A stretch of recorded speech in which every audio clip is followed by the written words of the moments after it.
In the winter of 1988, the town of Clearwater, Utah, a quiet community nestled beneath the frozen ridgelines of the Ironwood Mountains, seemed untouched by the turmoil of the world beyond. That year, snowfall was unusually light, and most residents welcomed the gentler conditions as a small blessing. Clearwater, with its population barely grazing, 100, thrived on routine church potlucks, snow-dusted porches, and the comforting hum of pickup trucks down Main Street. But all that tranquility shattered in the early hours of January 16th. At precisely 3:00 a.m., a powerful explosion ripped through the local Church of Eternal Covenant, blowing out stained glass windows, cracking stone foundations, and rattling every window pane in town. The blast caused over $1 million in damage, but by what many considered divine mercy, left no one injured because the church had been empty at the time. Still, the shock was instant and profound. Who would bomb a place of worship in the dead of night, and why? Rumors rippled through the diner and post office like wildfire. For Sheriff's Deputy Roger Klein, the question wasn't just professional, it was personal. Clearwater wasn't just a dot on a map, it was home. And now, someone had just declared war on it. The investigation into the bombing led authorities down an unexpected path, one that traced back not just through years, but through belief systems long frayed at the edges. Locals whispered a familiar name, Ezekiel Brandt. Once, a respected elder in the Church of Eternal Covenant, Ezekiel had been excommunicated in the early 1970s under mysterious circumstances. No formal explanation was ever made public, but those close to him said something had changed. Some blamed theological disagreements.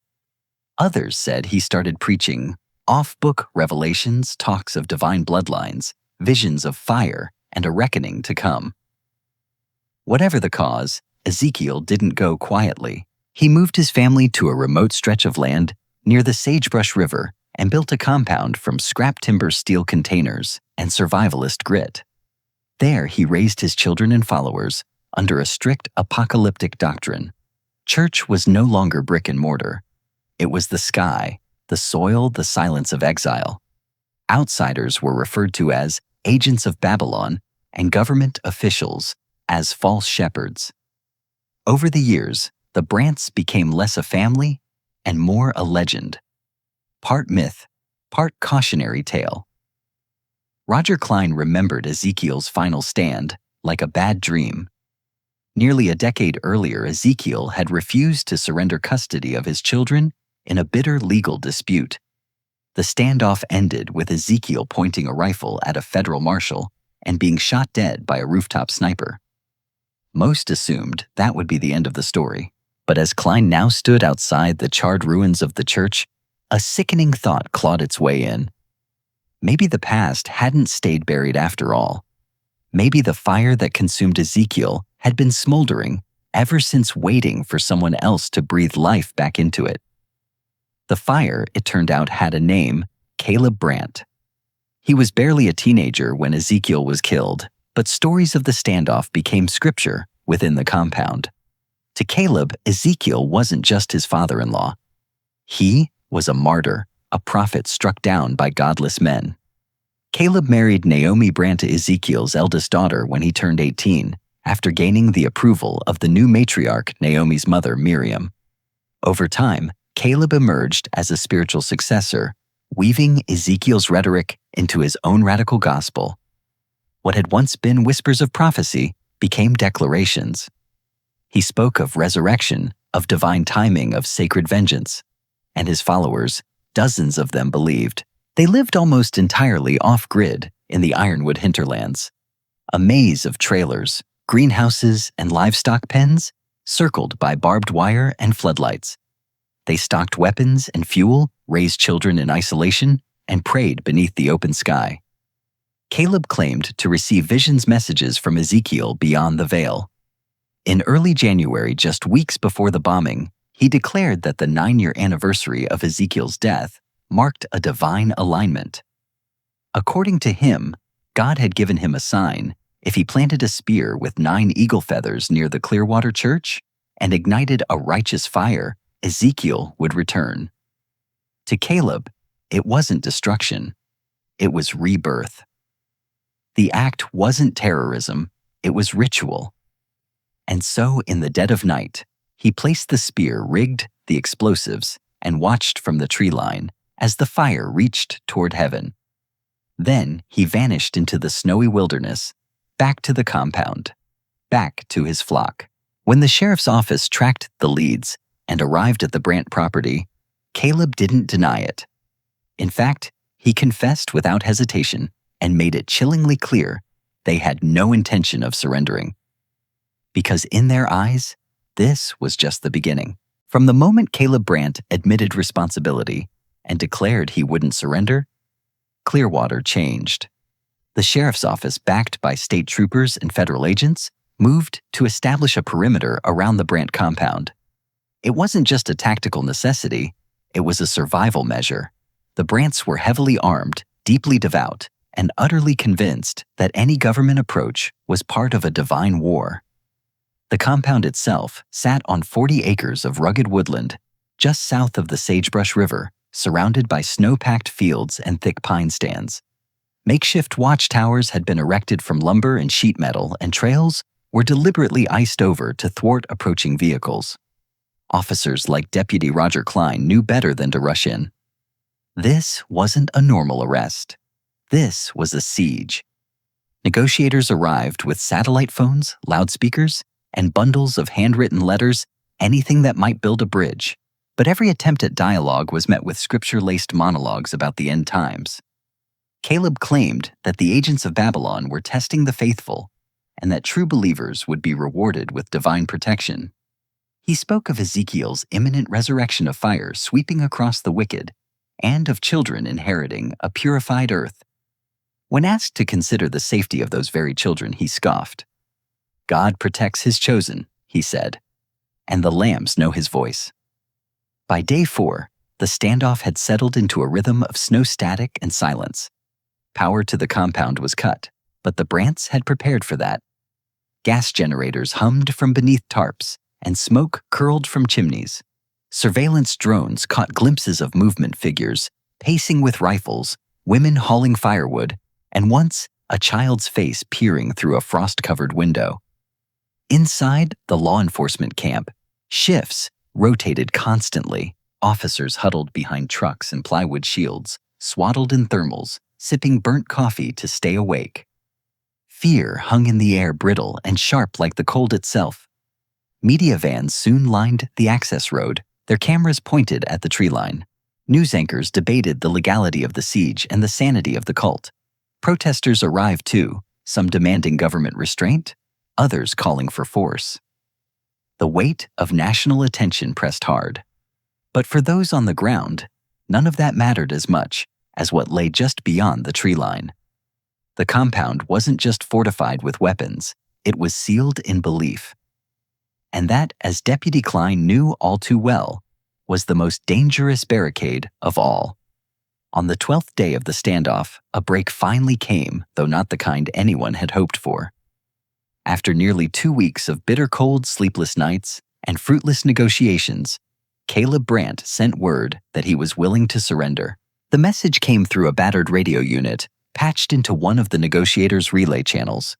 His voice, they said, was calm. Too calm. He spoke of fulfilling the final command and sheathing the sword. Law enforcement mobilized quickly, ready to bring the standoff to a peaceful close. But inside, not everyone had agreed to Caleb's decision. As the tactical team approached the compound just after dawn, a volley of gunfire cracked through the morning stillness. Muzzle flashes burst from the upper floor of one of the trailers. Officers dove for cover as bullets tore through the icy air. What was supposed to be a controlled extraction became a firefight. In the chaos, Lieutenant Marty Dawes, a 20-year veteran and close friend of Deputy Roger Klein, was struck in the chest. He was airlifted out within minutes, but died before the helicopter cleared the ridge. The shootout lasted only 10 minutes, but its cost was immeasurable. Caleb was found kneeling in a field near the tree line. Hands raised, eyes vacant. He didn't resist. Several others, including Miriam Brandt, and 2 adult followers were taken into custody. The children, 6 in total, were led out shivering, stunned and silent. They had been kept inside, wrapped in blankets, told the world outside was evil. None of them had ever been to school. None of them had ever seen a real grocery store. The standoff was over. But for those who had survived it on both sides, something colder than winter had taken hold, and it wouldn't thaw easily. The siege ended, but the story didn't. For Deputy Roger Klein, the memory of those 12 days would never loosen its grip. The image of Lieutenant Marty Dawes, his friend, his hunting partner, the godfather to his youngest daughter being carried to the medevac, still haunted his quiet moments. And then, there were the children blinking in the sunlight, as if they'd stepped out of another century. Roger often thought about them, how they flinched at the sound of a helicopter, how they clung to each other like castaways. None of this had been their choice. They hadn't planted bombs, made declarations, or fired guns, but they had borne the cost of someone else's faith, gone too far. In the aftermath, media coverage slowly faded, replaced by new outrages, new crises. Caleb Brandt was convicted on federal charges and sentenced to life without parole. Miriam and the others received lesser sentences, but none walked free. The compound was dismantled, trailers hauled away, fences torn down. Wild sage began to reclaim the land. But for those who had been there, Clearwater was never the same. Roger returned to his patrols, to his beat-up cruiser and warm coffee in roadside diners. But the silence of the forest felt different now. He'd always believed that the law was meant to protect people from danger. What he hadn't expected was how often danger wore the face of faith, and how sometimes the most dangerous kind of war wasn't fought with bullets, but with belief wrapped in scripture and aimed at the heart of reason itself. Jack Harlow was a seasoned sawmill operator in Northern California's Siskiyou Mountains. At 35, he was proud of his work and devoted to his wife, Melissa, and their 2 kids, Danny and Rosie. Logging wasn't just a job. It was how he provided, how he connected with the land and with himself. Jack's world revolved around the dense pine-scented wilderness of the Siskiyou Mountains. The sawmill where he worked sat deep in the forest, a good hour's drive from the nearest town. Most days, he and the crew stayed on site, bunking in rough cabins and rising with the sun. It was the kind of off-the-grid place where nature ruled, where danger came with the job, and where one spring morning, everything changed. Life at the mill followed a steady rhythm. Each morning, Jack would drink his coffee, while the cool mountain air drifted through the pines, the ground still damp with dew. The crew joked, stretched sore backs, and prepped their gear as the rising sun painted golden light across the treetops. Jack took pride in firing up his head rig, a hulking saw that could split logs like they were matchsticks. He knew every bolt, every grind of the blade. Out here, far from city noise and concrete, it was just men, machines, and the forest. It was hard, honest work, gritty and dangerous, but deeply grounding. And in that quiet, methodical world, no one ever imagined how violently it could all fall apart in a single second. It was a crisp May morning in 1987 when everything unraveled. Jack had done what he always did. Checked the head rig, sharpened the blade, walked the line, and nodded to his crew before feeding the first log of the day into the machine. It looked like any other Douglas fir, tall, solid, clean. But when the saw hit the wood, there was a sound he'd never forget, an ear-splitting metallic screech like steel screaming. Then a violent explosion. The blade shattered. Metal shards flew through the air like shrapnel from a grenade. The impact knocked Jack backward off his feet. For a second, all he heard was ringing like he'd been dunked underwater. Then came the pain. His right hand was mangled, shredded beyond saving. Blood soaked his shirt. Something burned in his face. His vision dimmed, and he realized he couldn't see out of his right eye. The crew rushed to him. Voices distant, panicked. Someone called in an airlift, but amid the chaos, Jack's eyes locked on the log still lying on the platform. Cracked open and gleaming inside was a long steel spike buried deep in the wood. That was the moment Jack realized this wasn't a freak accident. Someone had done this on purpose. As Jack lay in a haze of pain and blood, the horrifying truth became clear. That spike hadn't ended up in the log by accident. It was sabotage, tree spiking, the crew called it. A tactic used by radical environmental groups to halt logging operations. Metal spikes were hammered into trees to destroy machinery and sometimes lives. Jack had heard of it before, but only in whispers, distant rumors. Now he was living proof of how real and devastating it could be. Someone had planted that spike, and Jack had paid the price. Jack's recovery was long, brutal, and far more than physical. He spent weeks in the hospital surgeries, stitches, bandages, and painkillers. Doctors couldn't save his right hand, and the damage to his eye was permanent. But the deeper wounds were the ones no scan could show. Jack had always trusted in the rhythm of his work, in the raw give-and-take of man versus nature. Now that trust was gone. He'd been blindsided not by an accident, but by someone's calculated decision. Depression crept in. He wrestled with a strange guilt, even though he knew he wasn't the target personally. Still, he couldn't shake the feeling that he'd been marked. His wife, Melissa, held the family together, and his kids kept him smiling, but the shadow of that day followed him. Simple things like the smell of sawdust or the whine of power tools could send him spiraling back into that moment of impact. Back at the mill, things were never the same. Jack's injury sent a shockwave through the crew. Hardened men suddenly wary of every log that came down the line. The company installed metal detectors, but no amount of hardware could ease the tension. Every groan from the saw, every snap in the timber made hearts race. Anger bubbled just beneath the surface. This wasn't nature's doing. It was someone's choice. Someone had turned their workplace into a battlefield, and the entire crew felt exposed. The woods they once trusted had become something darker, something that watched them back. In the months that followed, Jack had time too much of it to sit with his thoughts. He kept coming back to one question: did whoever spiked that tree ever think about him? Not the logger as a symbol, not the enemy of the forest, but the man Jack Harlow. A husband, a father, a guy just trying to put food on the table. He understood the anger behind environmental protests. He'd seen the scars left behind by clear-cutting watched valleys stripped bare. But this wasn't protest. This was violence dressed up as principle. And it didn't just maim Jack, it turned a whole crew against a cause they might have once sympathized with. The men who worked those woods no longer saw activists. They saw threats. Jack believed in fighting for what mattered, but not at the cost of human life. Change needed courage, not cruelty. When ideals become blind to the people they hurt, they stop being noble. They become dangerous. Jack never got answers, but he carried the weight of that spike like a scar under his skin. Not just from metal, but from betrayal.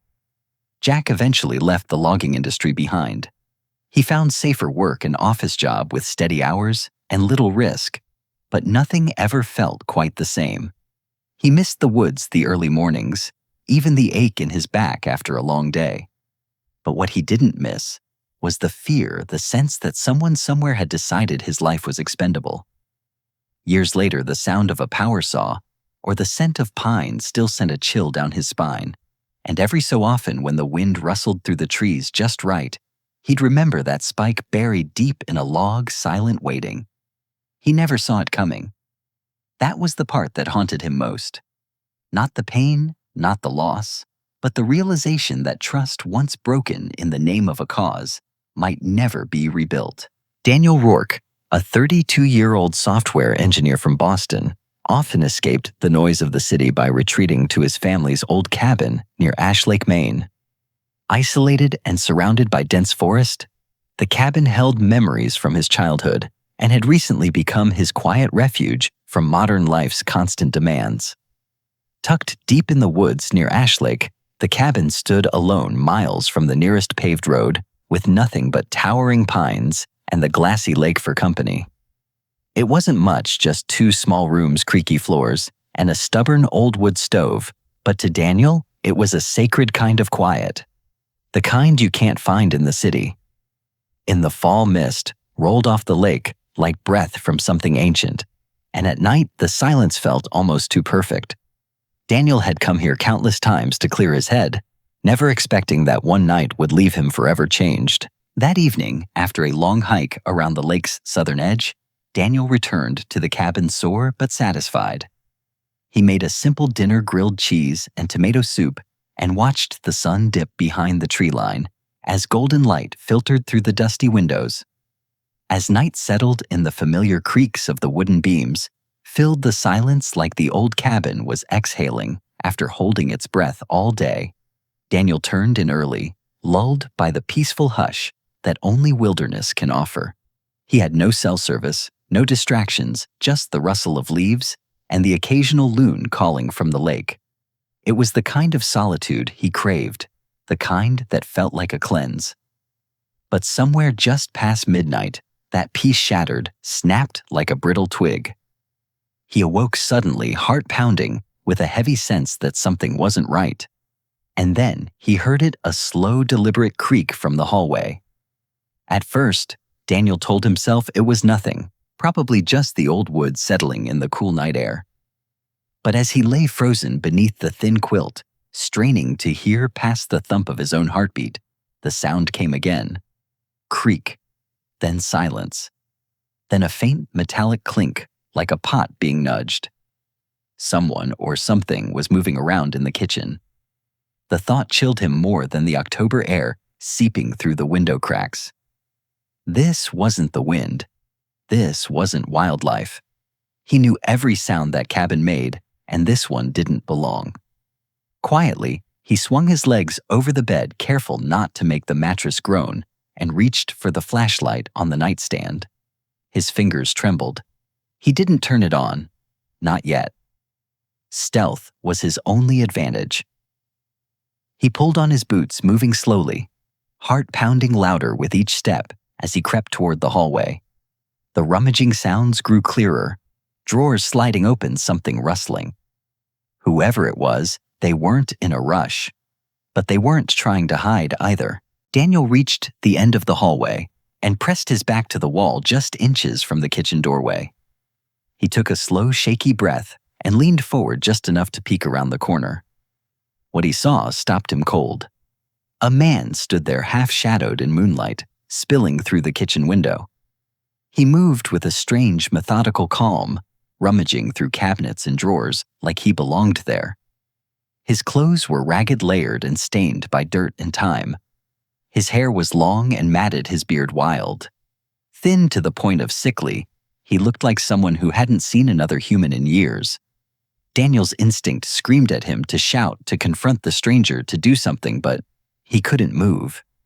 There was something deeply unsettling about the man's presence, something feral and ancient, that didn't quite register as human. Like staring at a starving wolf who knew it didn't need to growl to be dangerous. Then, as if sensing him, the man turned. Their eyes met. Daniel froze. Breath caught in his throat.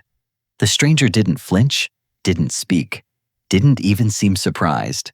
His eyes, pale and distant, held no fear, just emptiness, exhaustion, and something unreadable. After a long moment, he turned back to the shelves, gathering a jar of peanut butter, a loaf of bread, and some crackers. He tucked the items into a battered canvas bag, walked calmly to the back door, opened it without a sound, and disappeared into the darkness. Without a word, Daniel stood motionless, his flashlight still gripped tightly in his hand. Heart hammering. The only evidence the man had ever been there was the open door, the missing food, and the icy chill left hanging in the air. Daniel stood frozen for what felt like hours, the silence in the cabin now sharper, heavier. The flashlight in his hand had become a dead weight, and his legs trembled with adrenaline and disbelief. He eventually stepped forward cautiously, shutting the back door that still swung gently in the breeze. The kitchen looked disheveled, drawers, ajar, cans, and boxes scattered, but nothing was broken. Nothing vandalized. Whoever that man was, he hadn't come to harm. He'd come to survive. Still, Daniel spent the rest of the night wide awake, every creak and groan of the cabin setting his nerves alight. He double-checked every window, every lock, even though part of him knew it wouldn't matter. The real fear wasn't that the stranger might return. It was the haunting realization that he'd been there at all. And the look in his eyes. Daniel couldn't shake it. That gaze had followed him long after the man had disappeared into the woods. The next morning, Daniel packed up early and drove into the nearest town, still rattled from the night before. At a gas station diner about 10 miles out, he cautiously brought up what he'd seen to the older man behind the counter. The man didn't flinch. In fact, he just nodded slowly and said, "Sounds like you met the Ashlake Walker." That name meant nothing to Daniel. But over coffee, the man explained. For decades, there had been rumors of a hermit living in the woods around Ashlake, someone who vanished from society in the late 80s and never came back. Folks called him Malcolm Redden, but most just knew him by legend. He was said to survive by sneaking into cabins for supplies, always avoiding confrontation, never leaving much behind except for questions. Some thought he was running from something. Others believed he simply couldn't live in a world that made no sense to him. What stunned Daniel wasn't just that the man had a name, but that so many knew about him, almost as if he were a part of the landscape itself. Not a criminal, not quite a ghost, just a story that still walked the woods. Daniel left the diner that morning with more answers than he'd expected, but also a heavier mind. Knowing the stranger had a name, a story, even a kind of local folklore behind him, didn't make the experience feel any less surreal. In fact, it made it worse. Over the next few weeks, Daniel found himself replaying the moment they locked eyes, trying to understand what he'd seen. There had been no anger, no desperation, just emptiness. Like Malcolm Redden had shed every layer of being human, except the will to survive. And that haunted Daniel more than any threat ever could. Even back in Boston, with city sounds outside his apartment and people on every corner, he couldn't shake the feeling that he was being watched. He started waking at odd hours, convinced he'd heard the creak of a floorboard or the soft clink of silverware. Nothing ever came of it, but each time he would check the windows, check the doors, scan the trees beyond the glass. The man had walked away that night. But somehow Daniel knew part of him had stayed. Not the man himself, but the quiet, unnerving presence he carried like the woods had followed him home. Lucas Marin was a 37-year-old environmental engineer from Spokane, Washington, with a quiet nature and a deep love for off-grid hiking. For him, the deeper and wilder the trail, the better. He wasn't chasing views or photos he craved. The solitude, the silence, and that eerie sense of stepping where no one else had walked in years. That fall, Lucas set his sights on the Eastern Cascades in Oregon, a region known for its dense forests and barely there trails. The weather was crisp, the skies gray, and the further he hiked, the less the world felt real. Towering pines closed in around him, muffling sound and time alike. This was exactly the kind of place Lucas sought, untouched, unmarked, and entirely indifferent to human presence. By the third day, the trail had nearly vanished beneath layers of moss and fallen pine needles. Lucas pressed on, guided more by instinct than map, the stillness around him growing thicker with every step. Then, sometime after midday, he noticed a break in the trees ahead, a small clearing that looked too intentional to be natural. As he stepped into the open space, he saw it, a tall, dark structure rising from the center like a grave marker. Weathered and blackened, nearly 8 feet tall, it stood upright, as if someone had carefully placed it there. Lucas paused, unsure whether he was stumbling onto history ritual or something else entirely. It didn't feel like discovery. It felt like interruption, like he had stepped into a space that wasn't meant for him. The structure was a totem crudely carved from scorched wood, likely pine, and its surface was etched with faces. Dozens of them. Some were long and narrow, Others squat and wide, their features uneven and distorted, as if shaped by a shaky hand or in a rush. They stared outward in every direction, eyes, hollow mouths agape. But what chilled Lucas wasn't the carvings, it was the teeth. They were jammed into the wood at odd angles, some wedged into the mouths of the faces, others scattered like macabre decorations. At first glance, they looked like animal teeth, long curved incisors like a deer's, and sharp canines that could have come from a dog or coyote. But then, Lucas saw others, shorter, straighter ones, yellowed and cracked, still rooted in bits of jaw. Human. He staggered back instinctively, a cold wave rushing through him. The air felt heavier now, almost electric, and the silence in the clearing deepened. It was as if the carved eyes were watching him, waiting. Every instinct screamed that he shouldn't be there, and for the first time on this trip, Lucas wanted to leave. Lucas didn't stay in the clearing. Something deep inside told him to leave fast. He hiked nearly a mile before setting up camp, his nerves still frayed. Even there, surrounded by trees and miles from the totem, he couldn't shake the feeling that something was wrong. The air felt different, thicker, colder, like the forest itself was holding its breath. He didn't light a fire. Staying hidden felt safer, though. The temperature dropped hard after sundown. Every crack of a branch sent his heart racing. He told himself it was just the wind or animals passing through, but the fear wouldn't let go. Eventually, sheer exhaustion overtook him, and he drifted into uneasy sleep, dreaming of teeth. When morning came, he packed up in silence, never looking back. He just wanted out. Months passed, but Lucas couldn't forget the totem. The memory gnawed at him, those faces, those teeth. He began to wonder if he had exaggerated it in his mind, if fear had blurred the details. So the following fall, he returned. This time, he brought a disposable film camera just in case. The trail seemed different now, less wild, more open, almost like the forest had relaxed. By late afternoon, he reached the same spot where the clearing had been, but the totem was gone. Just grass, dirt, and silence as if it had never been there at all. Lucas circled the clearing, searching for any trace, scuff marks, disturbed soil. Anything but the ground was untouched. No signs of dragging, no impressions where the totem might have stood. Just an ordinary patch of forest floor. It was as if the thing had never existed. He took a few photos anyway, needing proof that he'd returned. When the film was developed, the prints showed nothing unusual, just trees and grass. No shadows, no shapes. Nothing to hint at the horror he remembered so vividly. After that second trip, Lucas stopped talking about the totem. The few times he'd tried, people gave him polite smiles, nods that didn't reach their eyes, and quick changes of subject. He understood they thought he was exaggerating, maybe even making it up. But he knew what he saw.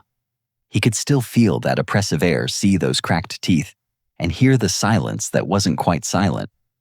Some truths, he realized, don't survive outside the forest. So, he kept it to himself. Lucas still hikes, but never alone and never off trail. He sticks to well-marked routes, now places with cell service, other people, and no chance of stumbling into something that shouldn't exist. He doesn't fear the wilderness itself, but what might be hiding in its forgotten corners. Whatever he saw in that clearing, whether it was real or not, changed something in him. "I'm not scared of the forest," he once said quietly. "I'm scared of what the forest lets in." In the winter of 2001, deep in the remote Georgian village of Mzeti, just miles from the forested slopes of the Caucasus Mountains, 3 men found themselves staring down another brutally cold season. The cost of staying warm had spiked beyond reach. Heating oil was scarce, and gas cylinders were expensive luxuries few could afford. For Zurab Kimshiashvili, a 41-year-old former farm truck driver, Gela Mitreveli, a 36-year-old widowed carpenter, and Levan Chkadze, Zurab's unemployed 30-year-old cousin, there weren't many options left. Desperation pushed them toward a dangerous decision. They would enter the off-limits Katisi National Park to gather firewood illegally. Logging was strictly prohibited in the UNESCO-protected wetlands, home to thousand-year-old oak and hornbeam trees. But the men saw no other way to survive the winter. They weren't criminals by nature, just poor cold and trying to keep their families from freezing. At dawn, they loaded up their battered Soviet-made pickup truck and set out with axes, chainsaws, and enough resolve to last the day. The plan was simple: drive 30 miles east, cut wood by the Nguri River, and return before nightfall. But what began as a covert survival mission would end with a terrifying discovery, one that neither fire nor time could erase. As their pickup rattled eastward along the frostbitten backroads, the three men left the familiar outskirts of Mzeti behind and entered the untamed edge of the Katisi National Park. The air was sharp, slicing through threadbare coats as they climbed higher into the wooded foothills. Beneath the towering silhouettes of ancient hornbeams and oaks, some of which had stood since before their great-grandfathers were born, Zurab, Gela, and Levin got to work. With the hum of chainsaws and the rhythmic chop of axes, the forest slowly yielded its bounty. Trunks were felled, branches stripped, and a growing pile of split logs promised enough warmth to last the rest of winter. Hours passed. Their breath rose in pale clouds, mixing with the faint scent of sap and gasoline. By sunset, they were exhausted, but satisfied at least, until they glanced at the thickening sky and the winding, unlit road back to Mzeti. Driving home in darkness with a truckload of stolen firewood risked a run-in with local police. And if they were caught with timber from a UNESCO-protected forest, they wouldn't just face fines, they could be jailed. So they made a practical choice. They'd camp out by the river and head home at first light. With no forecast for snow, they spread waterproof tarps on the frozen earth and built a makeshift camp under a canopy of skeletal trees. There was no tent, no real shelter, just grit firewood and a shared flask of cheap vodka passed between them. But even with a full truck bed, they still lacked dry kindling for the night's fire. Much of the surrounding wood was damp and useless. Determined not to freeze, the men set out again with flashlights scouring the dim woods in search of fuel. Their laughter echoed briefly in the stillness as they kicked through snowdrifts. None of them could have imagined that within moments they would stumble upon something far more dangerous and far warmer than any fire they could have built. The forest was quiet, too quiet perhaps. With the dusk fading and their boots crunching across a thin crust of frost and snow, the three men fanned out, eyes scanning for fallen limbs dry enough to burn. A few twigs here, a half-rotted branch there, it wasn't enough. That's when Gela, the first to spot it, stopped short. "Hey, look at that," he muttered, pointing to a strange circle on the forest floor roughly 3 feet wide. The others turned their flashlights toward it, revealing a near-perfect ring in the snow completely bare of frost, like something had been placed there for days, shielding it from every flake that had fallen. The patch of earth steamed faintly, as though exhaling into the cold. It made no sense. Drawn by a mix of curiosity and unease, they approached the circle slowly. At its center lay 2 small metal cylinders, each no bigger than a thermos, their surfaces dulled with grime and weathering. But despite the sub-freezing air, they radiated heat, visible in the vapor swirling gently above them. Levon crouched and reached for one, only to jerk his hand back with a yelp. "It's hot," he said, half laughing, shaking his fingers. "Heavy, too?" The other 2 exchanged glances. The forest, once merely quiet, now felt expectant. None of them knew exactly what they were looking at. Maybe some kind of industrial battery, a heating unit from abandoned equipment. Whatever it was, it seemed valuable, possibly even useful. If it still had a charge, they reasoned it could help keep them warm through the night. With the temperature plummeting, that was enough to silence any doubts. Zurab suggested hiding one of the cylinders nearby, just in case someone came looking for it. So they stashed it behind a large moss-covered rock. The other was wrapped in a ragged scarf and brought back to camp. They didn't yet realize it, but they'd made a catastrophic mistake. What they took for a harmless piece of lost equipment was something far more dangerous, an artifact of Cold War technology never meant to be touched by bare hands, let alone slept beside. But in that moment, all they knew was that it gave off heat, and in the depths of a freezing forest, warmth can feel like salvation. Or a trap. Back at the makeshift camp, the men huddled close as the last light drained from the treetops. Gayla placed the cylinder near their sleeping area, wrapping it in a wool scarf to keep it from burning through the tarp. Its steady warmth was oddly comforting, radiating a low but persistent heat that cut through the damp cold. They passed the vodka again, half in celebration of their haul, half to chase the creeping unease that had settled since they found the strange object. The forest had gone deathly still.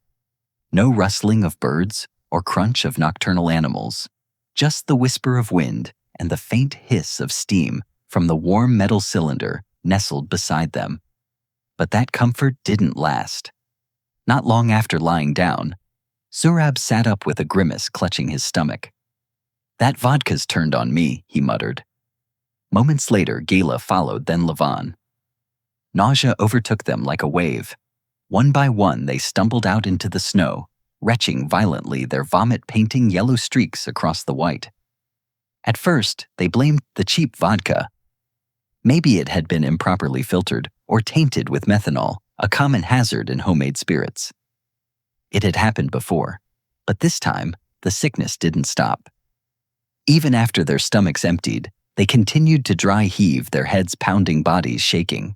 They tried to ignore it, wrapping themselves tighter in their coats, hoping sleep would bring relief. It didn't. The nausea persisted for hours, relentless and unexplained. Eventually, they gave up on sleep altogether, shivering around the dying campfire. As dawn approached, the forest around them remained eerily silent, but now it felt hostile, almost watching. They began loading the wood into the truck, moving slowly, every movement dragging like they were wading through thick water. Halfway through the job, Zurab leaned against the truck bed, pale and sweating. "We'll come back for the rest," he said hoarsely. The others didn't argue. As the pickup rattled back toward Mzeti, none of them noticed the metal cylinder still smoldering gently under the scarf nestled against the floor of the truck, like an ember that refused to go out. When the men finally rolled back into Mzeti that morning, they looked like they'd been dragged through a war zone. Their faces were pale, eyes sunken, and they moved with the sluggish stiffness of men twice their age. Still, the villagers greeted them warmly, grateful for the truckload of firewood that promised to ease the bite of winter. Laughter broke out as neighbors jokingly scolded them for drinking too much vodka and sleeping out in the cold. But the men didn't laugh. Their smiles were forced brief. They denied drinking heavily, but no one believed them. To their neighbors, it was just another story of three stubborn men pushing their luck in the forest. But over the next few days, their condition didn't improve. It worsened. All three suffered from relentless fatigue, recurring nausea, and a strange metallic taste in their mouths. Then came the more disturbing symptoms: persistent diarrhea, splitting headaches, and a faint burning sensation under their skin. At first, they thought maybe it was a virus, something going around. Zurab shrugged it off. Gela blamed the vodka again. Lavan, however, started to suspect something else entirely, but he kept quiet. None of them mentioned the cylinder to anyone, not even their families. It wasn't just fear of being caught with illegal firewood. There was something else, something almost superstitious. That object hadn't felt like a tool. It had felt wrong. And yet, they'd brought it into their camp, slept beside it, let it seep into them. Still, silence felt safer than the truth. The longer they waited, the harder it became to speak up. So they carried on coughing, aching, and pretending everything was fine, as if the sickness would pass like a bad hangover. But deep inside, something had already taken root, and it wasn't going away. A week passed, then two, and the symptoms refused to let up. What had begun as stomach cramps and nausea soon gave way to something far more alarming.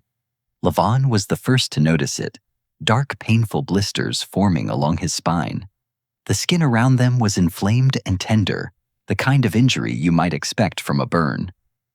But there'd been no fire, no scalding water, just that warm metal cylinder.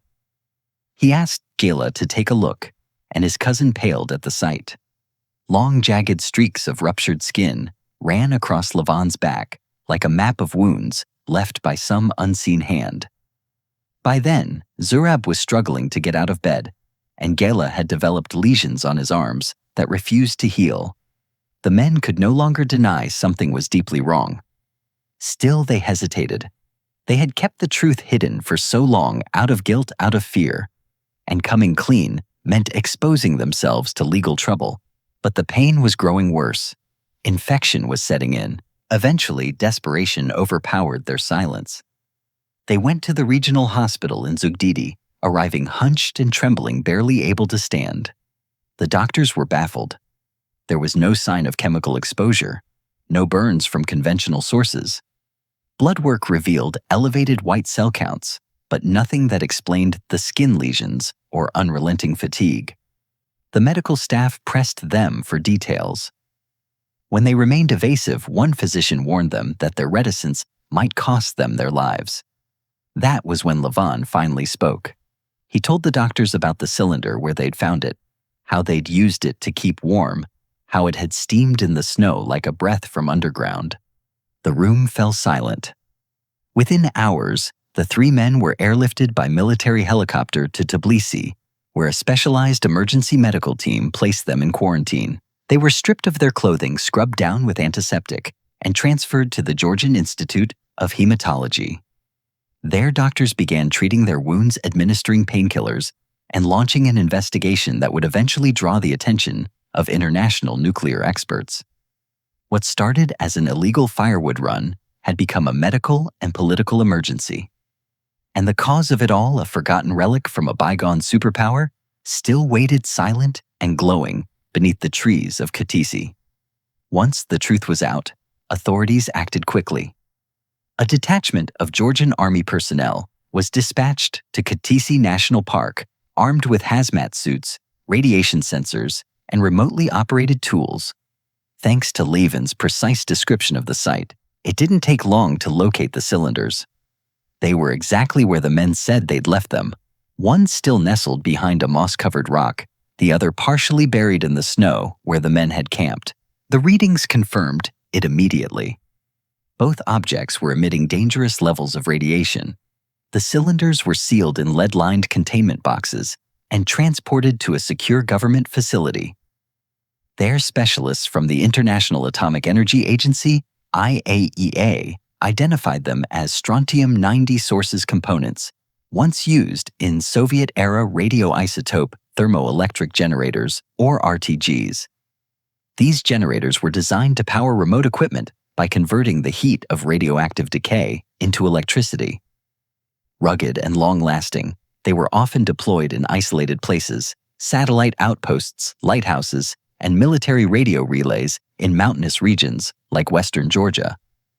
As it turned out, the RTGs had once been part of a communication system supporting the construction of the nearby Hudoni hydroelectric station. When the Soviet Union collapsed in 1991, oversight vanished. The relay stations were dismantled, but the radioactive cores, it seemed, had not been properly tracked. Of the 8 original strontium-90 sources deployed in the area, 6 had been recovered in the late 90s. The other 2 had simply vanished until 3 desperate men stumbled across them in the snow, mistaking lethal decay for harmless warmth. With the origin of the cylinders now confirmed, the doctors in Tbilisi turned their full attention to trying to save the 3 men exposed to them. The prognosis varied drastically from one man to the next. Zurab Kimshiashvili, the one who had handled the cylinder the least, had the best chances. His exposure had been limited to brief contact and a few hours spent sleeping within proximity to the heat-emitting device. He was treated with anti-inflammatories, antibiotics, and careful wound care for the minor radiation burns on his hands and legs. Within weeks, his condition stabilized, and he was discharged weak but alive. Gela Metravelli wasn't as lucky. He had spent much of that night lying near the cylinder, and the burns on his back had grown worse with each passing day. Necrotic tissue spread outward from the center of his injuries, and he began to suffer from recurring fevers and open wounds that wouldn't close. In early 2002, he was flown to a hospital in France for advanced treatment, including multiple skin grafts and targeted antibiotics. Though the recovery was excruciating, Jayla's body eventually rallied. After over a year of treatment, he was finally released in the spring of 2003, scarred and changed, but alive. But Levin Chkidze, patient 1DN, as the medical records referred to him, had borne the brunt of the exposure. He had reportedly leaned directly on the cylinder through most of that bitter night, unaware of what he was absorbing. The burns on his left shoulder blade went deep, spreading into muscle and down to bone.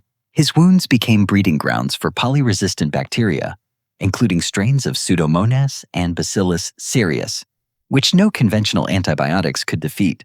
The infection worked its way inward, attacking his ribs vertebrae and eventually the soft tissue around his lungs and heart. Doctors did all they could: surgeries, experimental treatments, pain management, but the damage was too severe. In May 2004, after nearly 900 days of agony, Levin's body finally gave out. His organs failed one by one, and at 10:55 p.m. on the 13th, he was pronounced dead. He became the final victim of a Cold War relic, no longer under anyone's control, a casualty not of war, but of neglect. Levin's death sent a quiet ripple through both the medical community and the Georgian government, but it was the International Atomic Energy Agency that raised the loudest alarm. In the wake of the incident, the IAEA launched a full-scale investigation, not only into how the two strontium-90 sources had ended up abandoned in a public forest, but how their disappearance had gone unreported for so long. What they discovered painted a grim picture of the post-Soviet collapse, disbanded oversight committees, non-existent record-keeping, and a patchwork handoff of responsibility between federal military and local authorities. In short, no one had been watching. Khatisi National Park had once housed multiple radio relay stations tied to the now-defunct Hudoni hydroelectric project, each one powered by RTG units. When the Soviet Union dissolved in 1991, chaos followed. Engineers removed most of the devices, but 2 of the radioactive cores were never recovered. Rather than sounding the alarm, officials buried the problem figuratively and perhaps literally. For years, the cylinders remained hidden beneath trees and snowdrifts radiating quietly into the earth and waiting for someone unlucky enough to find them. And someone had. The IAEA theorized that a scavenger may have found the RTG cores shortly after the Soviet withdrawal, mistaken them for high-tech batteries, and taken them only to be fatally exposed before reaching help. That man's body was never found. But the cylinders were left behind, abandoned in the woods, where Zurab Gela and Levin would unknowingly stumble upon their deadly inheritance. In the months following Levin's death, the village of Mizeti was left with a silence no winter chill could explain. Though no criminal charges were filed against the survivors, the story of what happened spread quietly through the region. Cautionary whispers about radioactive ghosts from the Soviet era and the price of warmth found too easily. A modest stone memorial was erected at the edge of Khatisi National Park, just beyond the tree line where the men had camped that night. It bore a simple inscription in Georgian translated roughly as, "Not everything that gives warmth brings life." Zurab never returned to the forest again. He eventually moved to the outskirts of Tbilisi, took a job as a night watchman, and rarely spoke of what happened. Gela, once a vibrant carpenter and doting father, became withdrawn, avoiding crowds and suffering bouts of insomnia. He visited Levin's grave often, but never stayed long. The IAEA's final report concluded with a stark warning. Dozens of other RTGs had once been deployed across the former Soviet republics, many of which remained unaccounted for. In rugged mountain passes, dense forests, and abandoned military posts, similar sources of strontium-90 could still lie buried, forgotten, undocumented, and deadly. For many, the incident in Katiisi was just a footnote in a long, messy post-Soviet transition. But for those who lived it, the lesson was unforgettable. Sometimes the most dangerous things aren't hidden behind locked doors or fences. Sometimes they're just sitting in the snow, quiet, warm, and waiting. And so the forest keeps its secrets even as the snow melts and time moves on. What the three men uncovered wasn't just a relic of the past, it was a warning for the present. In a world where forgotten things can still kill, sometimes survival depends not on what you find, but on what you choose to leave untouched. Appreciate you being here. Stories have a way of connecting us across places, years, and even silence. If this one resonated with you, hit that like button, subscribe, and come back for the next. Sometimes just listening makes all the difference.